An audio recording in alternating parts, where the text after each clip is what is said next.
ఎలక్షన్ల కోసమే రైతు భరోసా వేసిల్లు అంటారు, ఇది ఎంతవరకు కరెక్ట్? రైతు రుణమాఫీ ఎలక్షన్ కోసం చేసినామా? కాదు కదా. వారు ప్రగల్భాలు పలికిండ్రు, చేయండి చూద్దామని. చేసి చూపించిండా లేదా సీఎం గారు? అది అసాధ్యం అన్నారు. అసాధ్యాన్ని సుసాధ్యం చేయడమే కాంగ్రెస్ పార్టీ. అంతే, కాంగ్రెస్ పార్టీ చేసేది అట్లనే ఉంటుంది ఏదైనా కానీ. ఎందుకంటే ప్రజలకు ఏదైతే అవసరం ఉంటుందో అది మాత్రమే చేస్తుంది. మంత్రి అయ్యాక సీతక్క ప్రజలకు అందుబాటులో ఉండటం లేదు, సమయం దొరకకనా, లేదు అంటే రాష్ట్ర వ్యాప్తంగా తిరగాల్సిన ఉంటుంది కాబట్టి, బాధ్యతలు ఉంటాయి కాబట్టి క్వశ్చనే లేదు. ఆ క్వశ్చనే లేదండి. సీతక్క గారి మీద అనే క్వశ్చనే లేదు. ఎందుకంటే అందుబాటులో ఎక్కడదండి. ఎప్పుడు ఎంత ఏ స్థాయిలో ఉన్నా వారానికి 2-3 రోజులు కాన్స్టిట్యున్సీకి ఇస్తుంది, ప్రజలకు ఇస్తుంది, నీకు ఇన్ఛార్జిగా ఉన్న నిజామాబాద్ జిల్లాకి ఇస్తుంది, ఇంతకుముందు ఉమ్మడి ఆదిలాబాద్కి ఇచ్చింది.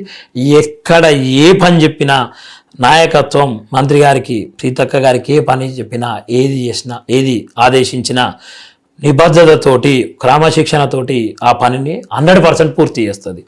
ఇంకొకటి, ఎప్పుడు అందుబాటులో ఉండే నాయకురాలే. నీకు కాంగ్రెస్ పార్టీలో ఇక్కడ ఫామ్ హౌస్ పాలన ఉండదు, ప్రజాపాలనే